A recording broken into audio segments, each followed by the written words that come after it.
My name is Gerald Neuman, and I'm the director of the Human Rights Program here at Harvard Law School. And thank you for joining us, those in the room and those in the online audience, in today's panel on deportation in international law and comparative perspective. It's a challenging subject to discuss at any time, and even more so today. But fortunately, the Human Rights Program is hosting a globe-spanning group of experts for an intensive workshop under the auspices of the International Law Association, and some of the leaders of this project are with me on this panel. Let me introduce them, and then I will be appropriately quiet and let them tell us about their important work. Second from the left is Professor Vasilka Sanzhuan, who is a professor and head of the Department of International Law at the University of Ljubljana. She will start her judgeship with the European Court of Human Rights next month.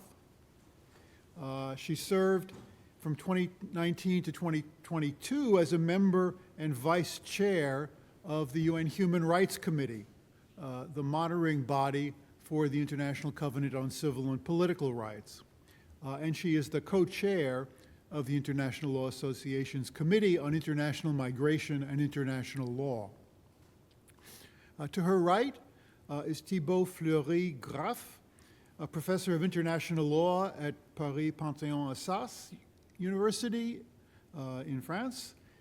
He is also an international expert for the United Nations High Commissioner for Refugees and the co-chair, the other co-chair of the ILA Committee on International Migration and International Law, and also of their RefWar project.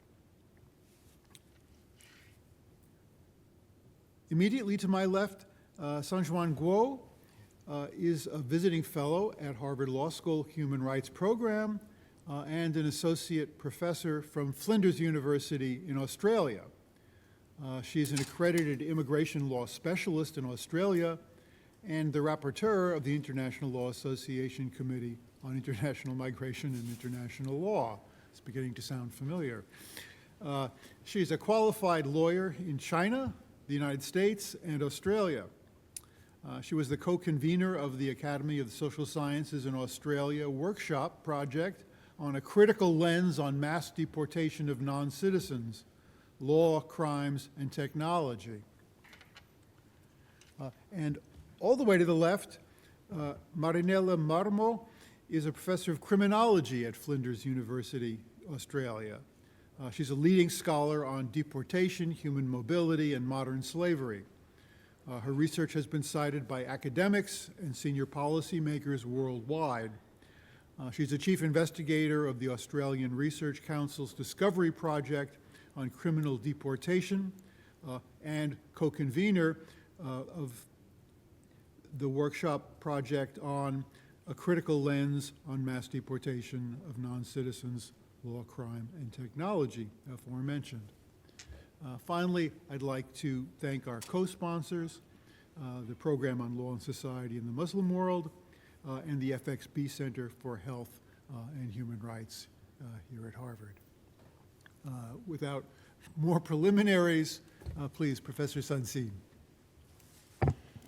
Thank you very much, and it's a great pleasure to be here in such a distinguished company, but also at a very important point in time, as our moderator has already mentioned. And I would like also to thank all the organizers, sponsors of this event, and also all the audience who took the time to come and engage in discussion with us.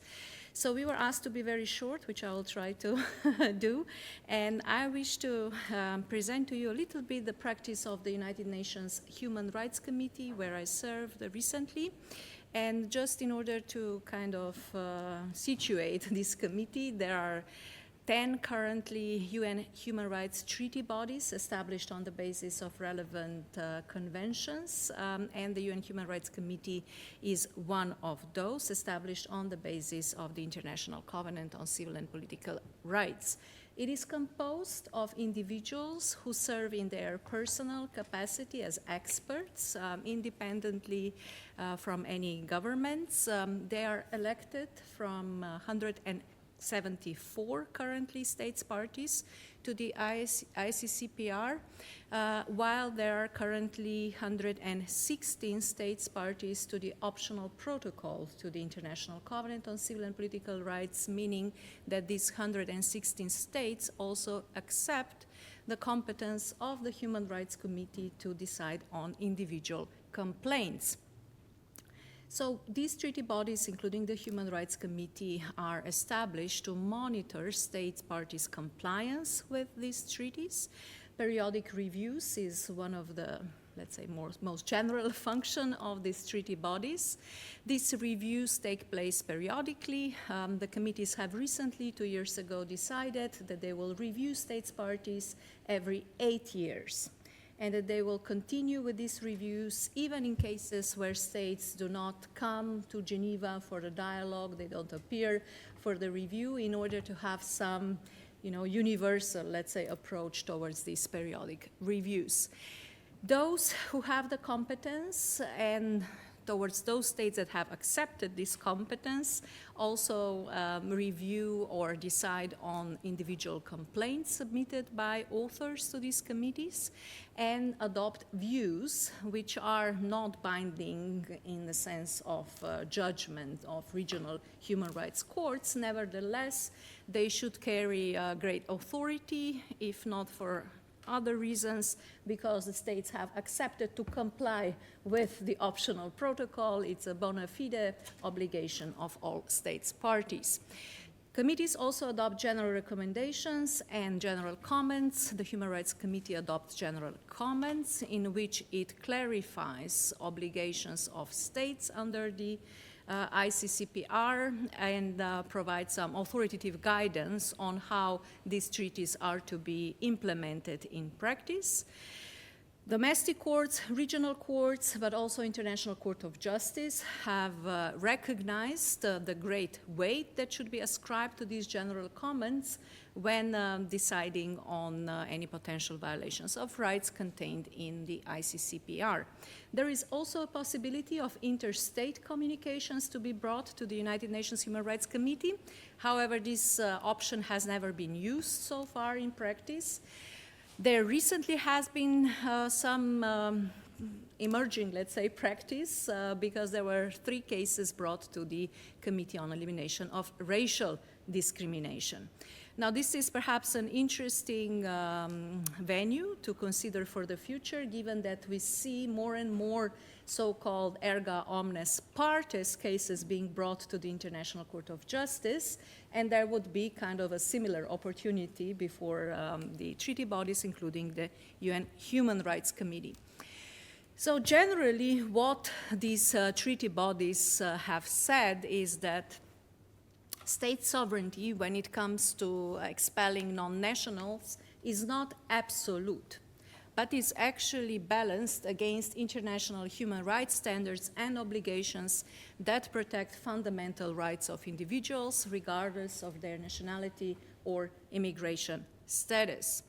So the Human Rights Committee, as I said, is the body that reviews and considers individual communications brought by individuals to it on the basis of the International Covenant on Civil and Political Rights, which does not contain any explicit substantive standards to be respected by states in situation of expulsion of aliens, nor specific provisions prohibiting certain types of expulsions. In fact, the only ICCPR provision containing a reference to aliens is to be found in Article 13, which was modeled on the basis of Article 32, paragraphs 1 and 2 of the 1951 Geneva Refugee Convention. So this is just for the comparison. You see there is a huge similarity among the language used, and in fact, what this Article 30 brings are some procedural safeguards.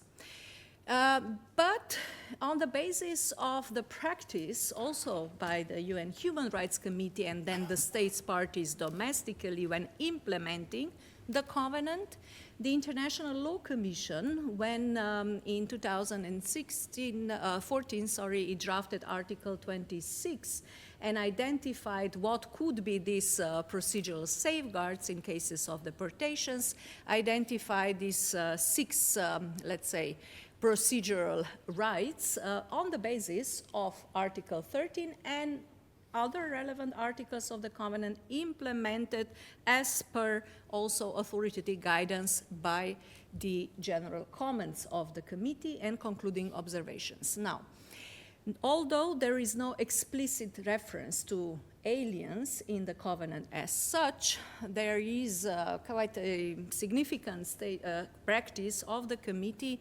emphasizing that the Covenant does provide guarantees for a range of rights relevant for the expulsion of aliens. And you have here a list of those rights that are also regularly argued in cases before the UN Human Rights Committee.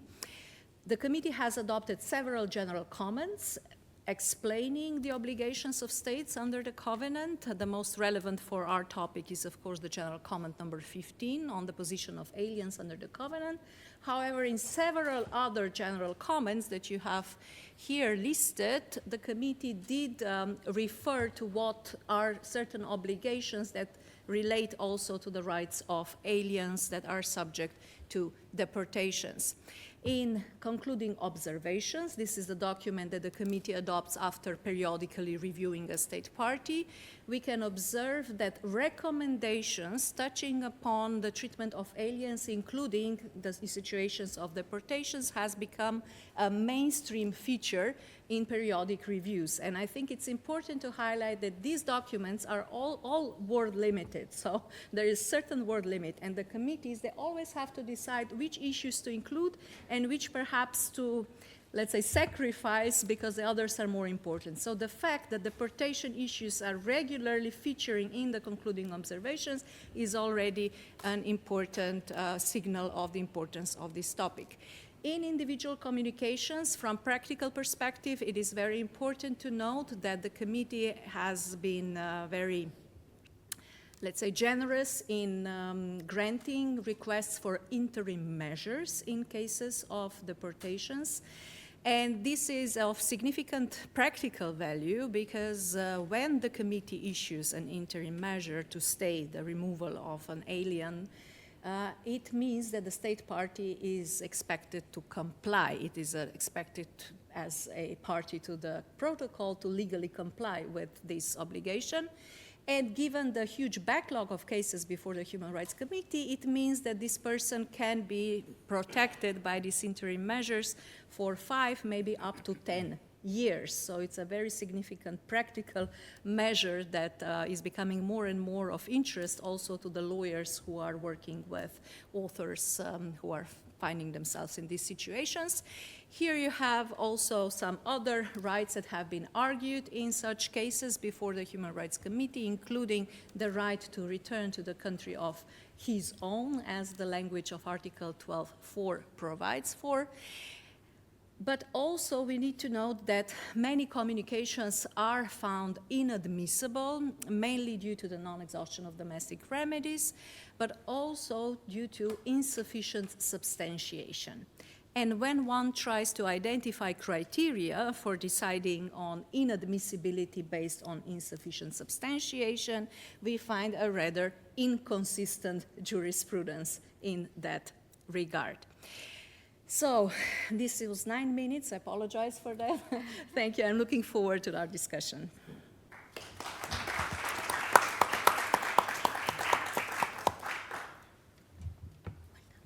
Thank you. Professor Fleury-Graf. Thank you. Thank you very much for your invitation. That's I'm really glad and honored to be there. Thank you, Sandra, for having organized everything. So I will give you a really broad overview of deportation of aliens under French law and practice. So in 7 minutes, I have to say that it's quite challenging to present that to you. So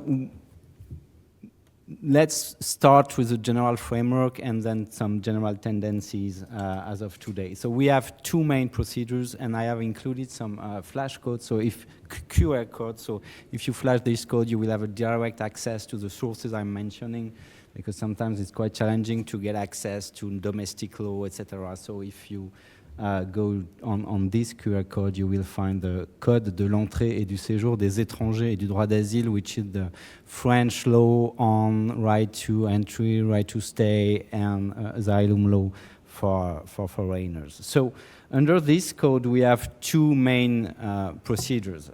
The first one is what we call l'obligation de quitter le territoire, which means the obligation to leave French territory. Can be somehow translated into removal order. And the other main procedure is expulsion.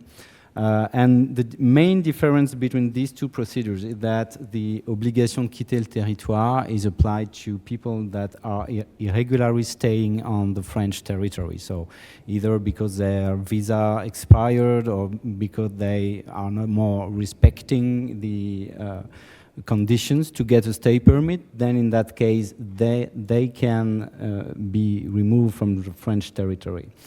The expulsion procedure will apply to foreigners regularly staying on French territory, but with a threat to public order. So in that case, they could be deported mainly in their country of origin.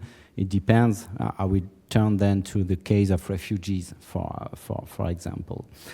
This actually does not concern a lot of people. You have here some statistics, and once again, you have a QR code if you want to go to all the statistics that exist. So those are official statistics, according to which, as you can see, in 2024, so we had a little bit more than 20,000 people that was forcibly or that on a voluntary basis went back to their country of origin, whereas French authorities had adopted 140,000 decisions of removal. So, which means that the effective execution of this decision is very low, because it's actually very difficult to effectively deport people for many reasons that I will expose if there are any questions on that. But this is mainly one of the first important findings when you focus on the practice of France regarding the deportation of aliens. It is very difficult to effectively deport aliens, mainly because of a lack of cooperation from the country of origins. This is one of the main reasons. So there are two ways to force someone to leave the French territory. One is what we call voluntary basis, in which case the foreigner will have generally 1 month or a little bit more to leave the French territory on a voluntary basis, so on its own. And if such is not the case, then there is a possibility to force that person to leave French territory, in which case there is a possibility for French authority to pronounce an house arrest. I hope the translation is okay. In French, we would say assignation à résidence, which means that you are obliged to stay at home or in a certain region, and you have to go to a police station like twice a day to make sure that you are still in your home or in that region. And the other possibility is administrative detention. There is no time limit for house arrest. It can last for like sometimes years. Whereas for administrative detention, the maximum is 90 days. And then if you have not been deported during those 19 days, you have to be freed from detention. These two measures would apply also to, in the case of threat to public order, in the case of expulsion. So when someone is concerned by this procedure of expulsion, then there is a possibility for French authorities to adopt a decision on house arrest or administrative detention. Then, of course, there are some other procedures. The two main ones are the following one. There is a possibility of an administrative ban from the French territory, interdiction de retour sur le territoire français, for 2 years maximum. So when someone has an obligation to leave the territory, then administrative authorities can decide to ban the foreigner to come back on French territory for a maximum of 2 years. And there is also, this is another measures in interdiction du territoire français, which could be translated as criminal deportation order. This is a criminal sentence. So when you are convicted for something, then the judicial judge, the criminal judge, can decide to add another sanction, which would be an interdiction du territoire français for 10 years maximum in that case. Of course, there are some guarantees of the rights of foreigners. Firstly, under international law, France is party to almost all the universal treaties on human rights, like the ICCPR, the Convention Against Torture. Of course, international customary law will also apply, the principle of non-refoulement mainly. And we also have a lot of EU law implied in these procedures. There is a specific European directive, which is the return directive. So those are norms that EU member states have to respect.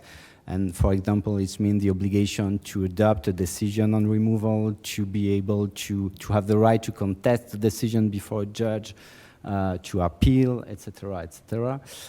And the European Union Charter on Fundamental Rights, which is somehow the equivalent of the European Convention on Human Rights, with several rights at stake. Article 3 on the prohibition of torture, Article 8 on the right to private life and family life, and Article 13 on the right to an effective remedy if one of these rights has been violated. There are also some obligations under domestic law, and I would like to conclude on that. There used to be several protections against the obligation to leave French territory, but since last year, since a new law that has been adopted in January 2024, there is no more protection except for people aged under 18. So this is now the only protection that exists. French authorities cannot adopt any obligation to leave French territory for people under the age of 18. They can adopt obligation to leave French territory for other people. Of course, they will be able to contest the decision before a judge, and if this is an infringement to the right to family life, the obligation will be cancelled by the judge, but still it is no more a legislative protection, whereas before this new law, it was a legislative protection.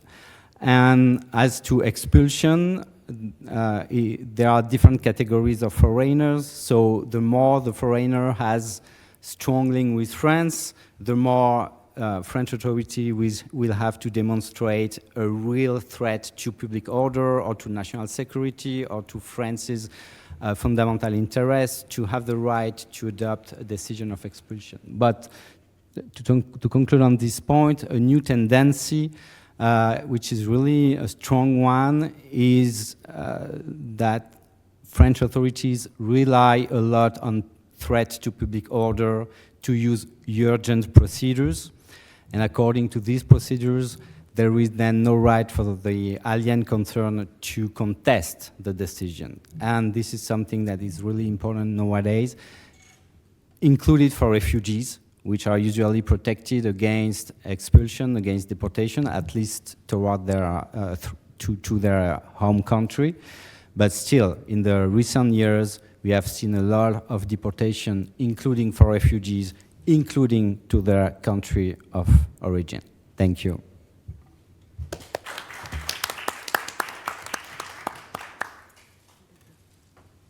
Thank you. Professor Guo? Thank you, Professor Neuman, and I'm really grateful to be here, and thanks to the Human Rights Program, and thanks to Professor Neuman, and for our event yesterday, including, and today. We had a book project on deportation yesterday and whole day, and today we have this session. I just jump to my part, and I'm presenting on China today, and I grew up in China. I studied law in China, practiced law in China, but I never practiced immigration law in China because immigration law in China is generally not yet or not that popular area, or we don't have sufficient immigration law practice in China. However, I'm presenting on China, actually starting with to talk about the US. If you see the slides, I put my article there. That is the part of the project we did last year, 2024 February workshop on the deportation. And yeah, we start with the election of the US and then see what's China, because nowadays we talk about China-US competition all the time. Are we also competing in deportation area? So that's the general background, but today my presentation is really very short, very quick. Really just two parts is about the data to show what is the deportation statistic in China. Do we deport people, and how do we do it, and general legal structures a little bit. So everything here is actually written in my very recently published article. So if anything you want a detail reference, and there's article you can go to easily find it online. So. This is some very, very brief data, and I don't have a fancy table like Tibor has, but this is data I can, at this moment, I can find. So I put them into two categories, and that's, later you will see why I put them into two categories. The first bit is criminal deportation, and again, very, very not complete data. It's just roughly more than 1,000 people were deported from that time period. I hope in the future I can find better data, but that's data also based on other scholars' collection. So the more data we can find is actually from the National Immigration Administration. That is China's immigration department, if we put it that way. And also the wording you will see back to the National Immigration Administration, we start to use, I use removal. That is probably impacted because my background, legal practice background in Australia. I'm an accredited immigration law in Australia. I do practice immigration law, but it's in Australia. So in Australia, we have deportation and removal. And when I research on China, even though official interpretation for this part, actually they use repatriation, but I don't think that really captured the right nature of the legal action. So I choose to translate that part as a removal. So under that removal procedure, as you can see, there's more people, more aliens. When I say alien, let's just use relatively short interpretation is non-citizens or non-nationals. And from like we can just kind of estimate is that 1 year they will have roughly 50,000 people deported or removed. So I just heard our French colleague mentioned that's probably equivalent to French number, but thinking about China is a huge country, and but of course this is about aliens, not about the national citizens. But that's roughly kind of idea. You get a picture. For the criminal deportations, very small number. Let's use small number.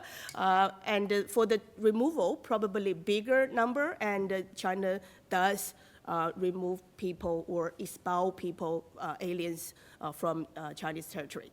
Very quickly move to the legal structure. Again, two parts, criminal and immigration. This is a legal basis. When we talk about the deportation, what's the legal basis to deport people? Just like in the US, may not be all the deportation is under the immigration law, maybe under other law.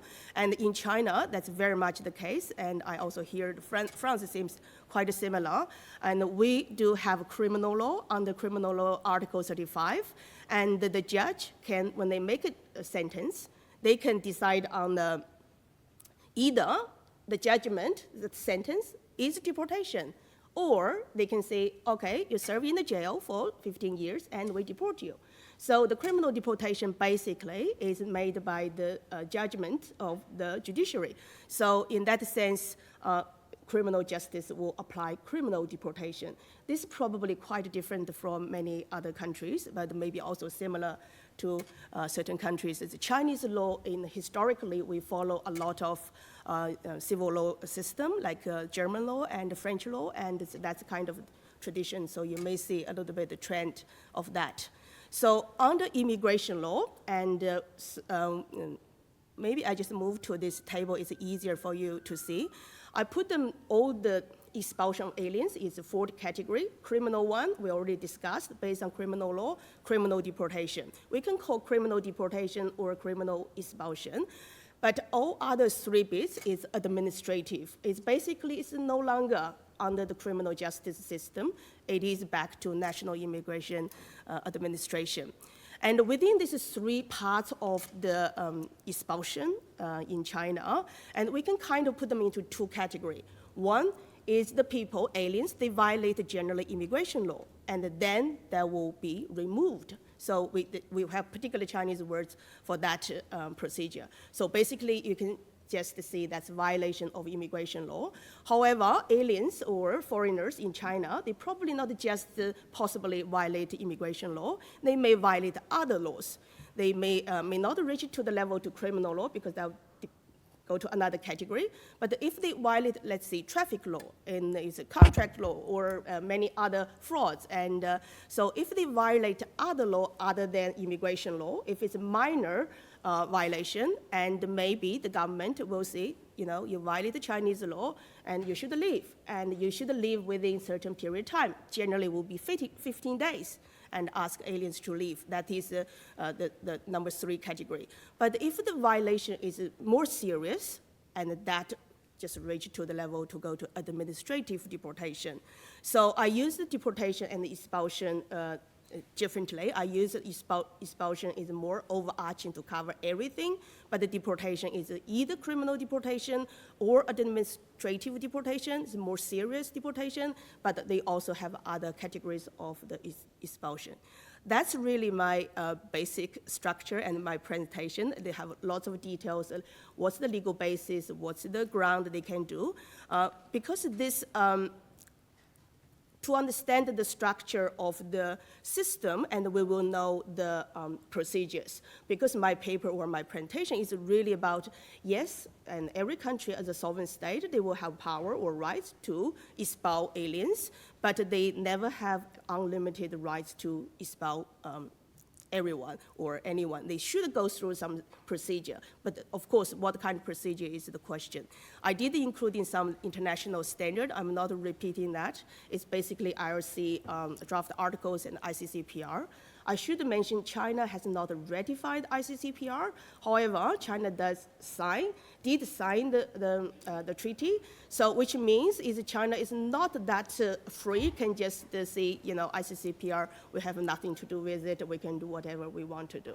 In my article, of course, I try to argue certain part of the ICCPR may have already constituted customary international law. Not all scholars will agree with me, particularly in China, some scholars very much will not disagree with me. Article 13 has already become customary international law. For my purpose, of course, I want to have some international standard which has more force we should go to, and of course, whether it's really reached to the level customary international, we can argue. But basically, my argument is for criminal deportation, no matter how we comment on China's criminal justice, but because the criminal deportation will go through the procedure of the criminal justice, and they will have first instance, they have appeal rights, they have counsel. So in terms of procedure, and criminal deportation probably is well protected compared with other procedures. The problem may lie within the administrative deportation and the removal procedure. And for the removal in Chinese legal system, they count as the administrative coercion. And for the deportation, administrative deportation, they count as international penalty. So because those belong to different legal system, and they actually apply for different procedures. But overall administrative expulsion. There's no judicial review. It's just full stop, no judicial review. And maybe in the removal, you have administrative reconsideration, which means you can go to another administrative higher level authority to review your case. Not necessarily the full merits review like Australia, but at least can reconsideration. But administrative deportation may not even have that level of reconsideration, but is arguably because language is still very weak. So I will just stop there because of the time concern. Yeah, thank you very much.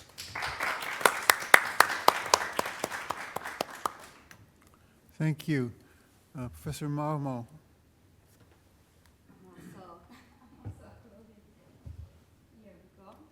Thank you so much.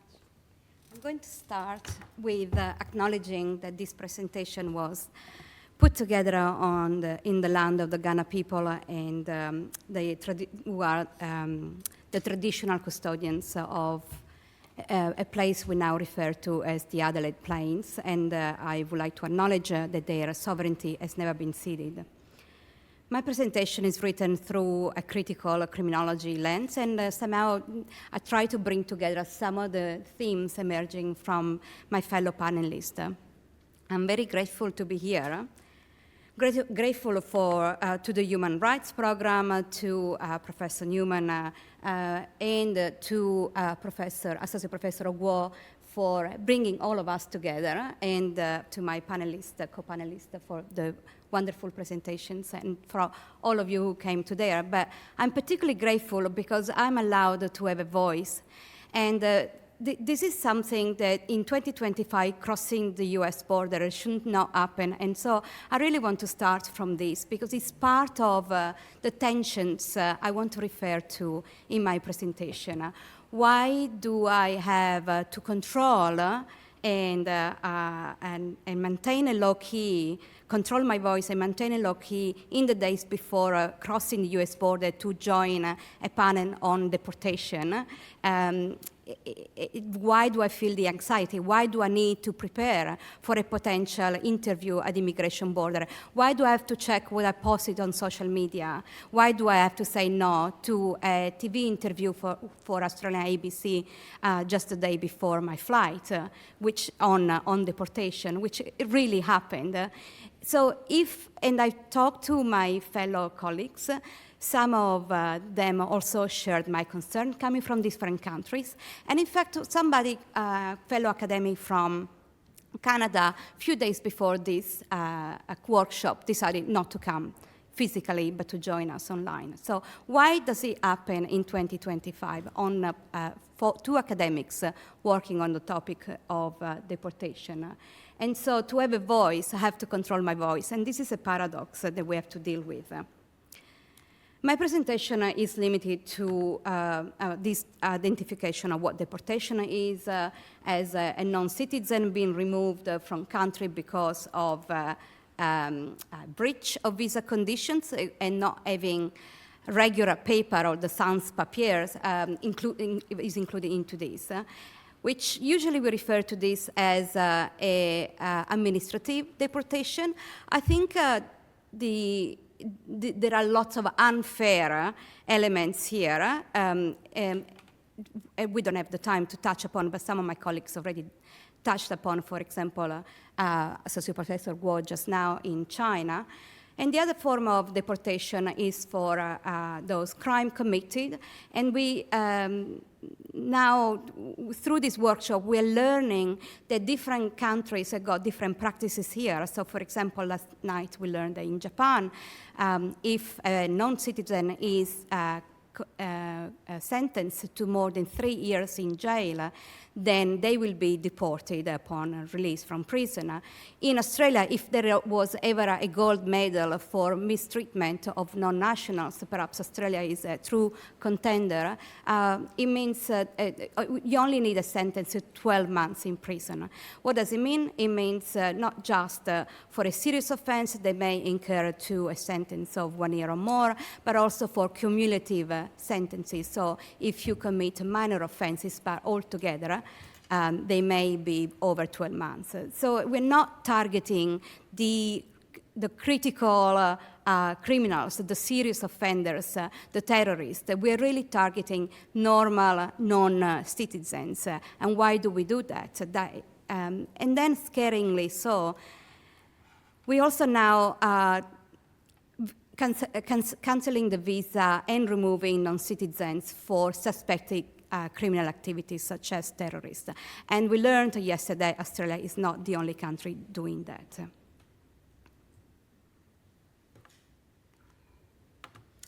So for me, any discussion about whether a deportation is administrative or criminal is a very interesting legal discussion, but it is not a very good way to frame what deportation is. Deportation remains inherently punitive, and we should not pass that without really being concerned about that.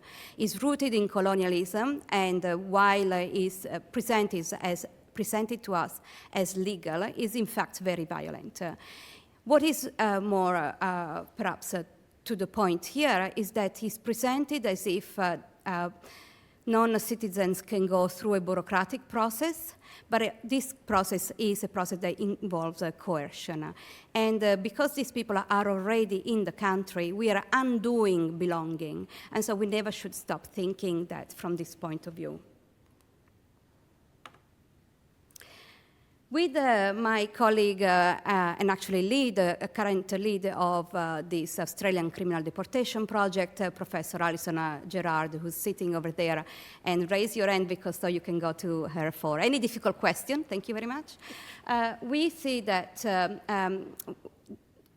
very often we think about deportation as the Prime Minister of Australia or the President of the United States. So those people in executive powers issuing some orders and then the person, the non-citizen being removed. But what we wanted to focus our attention was on what we are calling now the machinery of deportation. So all the other agencies involved. So there are those agencies at detection level, those agencies in the legal process, and those agencies in the custody level. So we're talking about so many agencies, different branches of the state, and yet they're all involved in this machinery, whether we want to admit it or not. And the more you dig in, the more you see they are very well connected, more than what comes to the surface. The other thing that we're learning in Australia, very much so, and now also we are learning from other countries, is that the legal process, the box in the middle, is being shrinking, if not bypassed, depending whether it's criminal, administrative deportation, but that one, the block in the middle, is disappearing. And this is an issue of serious concern. And so this is why I think we should not dismiss the colonial roots of our countries. And I have discussed this as a past-present continuum that persists these days. And also, we should not dismiss the way an American scholar, Juliet Stamps, described deportation regimes as crime migration. So basically, the blending of criminal law and migration law. We also shouldn't dismiss the danger that technology, the rising technology, is bringing into this space, because accelerating speed of removal, but also amplifying bias. So we already learned that international law does prohibit collective expulsion, and there are so many articles mentioned by my colleagues before. We also know that, unfortunately, states are continuously using deportation to exclude and control. And so what we are here to reflect, and the introduction to the special issue Sandra and I put together for the Griffin Law Review, is actually going to the core of this point, is that there is a growing divergence between national laws and international, supranational, regional laws. So what can we do about this divergence? That is one question. The other one to ask us in this phenomenon, in this divergent condition, is that if you look at the blue box there, is that we see a plurality, so an array of executive orders coming out in all countries. Australia is an example, US is another example. And these orders are used in their immediacy, so there is no time for the orders to be considered or checked or going through the courts. And so once a person is being deported, it will be very difficult to take this person back into the country. And so this is a phenomenon, another phenomenon that brings all of our countries together. This is happening right now, and is another point of relevance, another pattern that we need to keep our eyes on. So for me, really, this discussion is focusing on 3 points that I would like you to consider. Deportation is here to redetermining who stays, who can stay, and through state power. Sovereignty is reasserted through exclusion. And some of us in criminology would say is differential exclusion. So it's not a black and white situation. There are exceptions, but why? And human rights are increasingly being challenged. So the point to me is about resistance.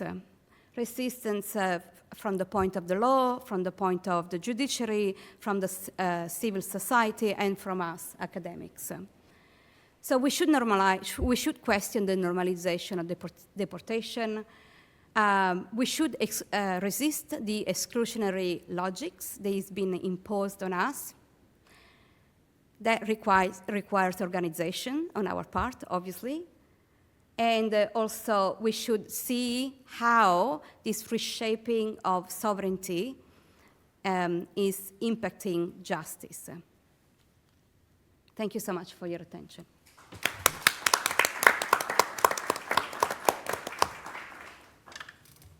Thank you, Professor Marmo.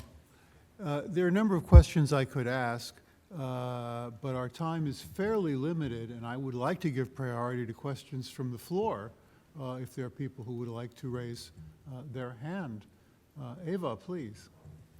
Can we pass the? So thank you all so much for the panel and the lunch talk. It was very interesting. I have many questions, but I'll limit myself to 2 if that's okay. I have one specific short question for Professor Graf. It's about, you said that domestic law used to have more protection for deportation, and now it's limited to minors, if I understood correctly. Does that mean that there's no ex office judgment or like analysis of non-refoulement considerations and everything? Is there a standard giving of a return order and a removal order without, and then it's only like a post factum, you can appeal the order, but the administration, that's the French law. I will answer to you, but I don't know if I answer right now or if you want to ask the other question. Yes, please ask the other question. Yeah. I'll edit, I'm sorry. So that was the first question, and the second question is, with now the Commission, in March, the European Union Commission published its proposal for the return regulation, and there's a lot going on there, but I was wondering with the externalization and the fact that it is effect, I think also with beyond the EU, definitely in Australia as well, the ties of the person who is going to be deported and the country to which they're being deported, this externalization process is completely, like the return hubs is completely getting rid of that. And I was wondering how you look at that and how you think international human rights law or international law interacts with that externalization, because it's such a big way in which, especially in the EU, these administrative barriers, these pragmatic barriers to return are such a big thing that's being focused on. It obviously, if you can just choose one place anywhere in the world where you can send everyone to, it might be very efficient to the EU, and we see that now being institutionalized. So I was wondering how you look at that. Thank you. Thank you. Thank you for the question. So as to the first question, before this new law that was adopted in January 2024, you had several protection which were legislative protection. So these protection were in French law, and that was impossible for French authorities to adopt an obligation to leave French territory if you were in a category that was protected. So that would concern, for example, foreigners who were partners of French citizens, if you had French kids, etc., etc. Now they have decided in January 2024 to suppress this protection, which now exists only for minors. So the consequence of that is that there is no possibility for French authorities to adopt the obligation to leave the French territory. Of course, then there is a right to appeal this decision, but it's only ex post, which means that the decision has been adopted and you have to go to a judge, and the judge will check whether or not you have like family ties with France, which would then amount to the annulation of the obligation to leave French territory. So the protection still exists, but it is only applied by the judge. So which means that if you don't go to a judge, or if the judge wants to go a little bit quicker, or if you don't have a good lawyer, etc., then there is a chance that you will be deported, even though you have, for example, strong family ties with France, for example.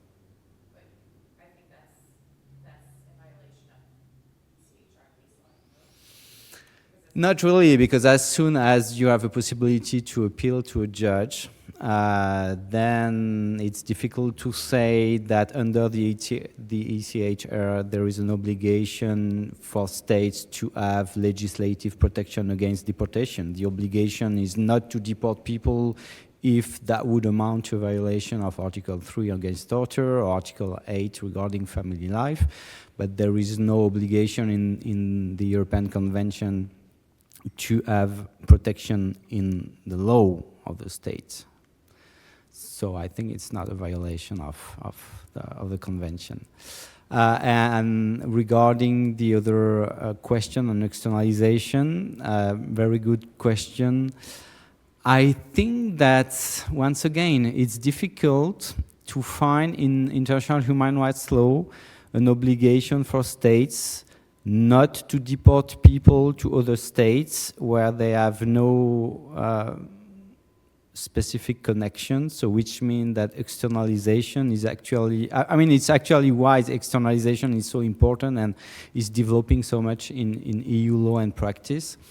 Everything is made to develop this externalization. So in the new Asylum and Migration Pact that will enter into force in 2026, everything is made for member states and for the EU to conclude treaties with third states, which will then make it possible to deport people to these states, but also to apply a specific asylum procedure, for example, because if it happened that foreigners transited through a third state that is considered as a safe country, then its application for asylum will be placed under a specific urgent procedure with less guarantees. So to answer quite quickly, I would say that it's difficult to find a way under international human rights law to contest these new policies of externalization. But of course, we could discuss that for hours, and I would be pleased to do that. But in 2 minutes, this is what I can say. Thank you. Is there one other quick question that someone would like to ask? Yes, please.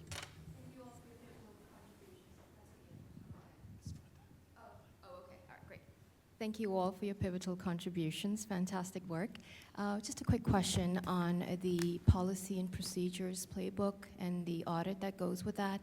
When you conduct your periodic review, whether it's yearly, annually, or semi-annually, using a committee or not, what are some of the best practices used that are subjective, not objective, if at all? If it is used, what are some of those subjective measures used that help ascertain reliability, procedural fairness, and consistency? The reason why I ask this question is because, for instance, when you look at international law, some constructs are not ratified across globally. For instance, dignity is ratified, the concept of dignity is only ratified in Mexico and Belgium as opposed to, say, the United States, but yet we use some element of subjectivity when we employ ethical decisions. So, long story short, I just wanted to know if subjectivity has been employed, and if it is, best practices used. Thank you.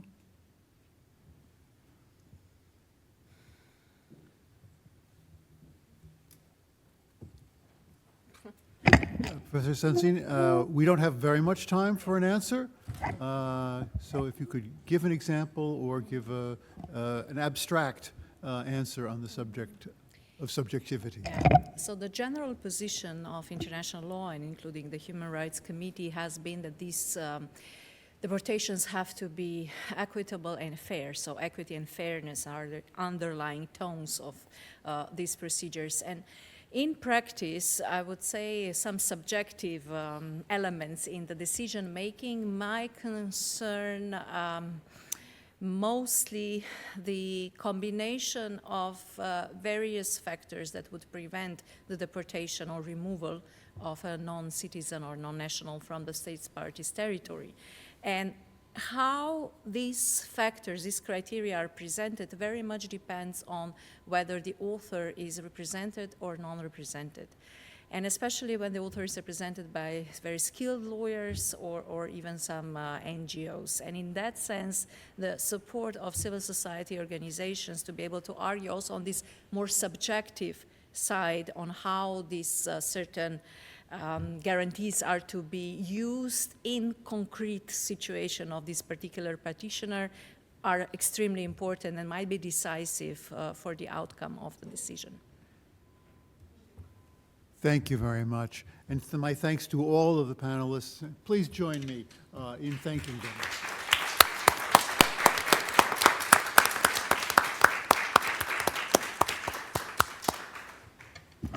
Thank you. We are concluding.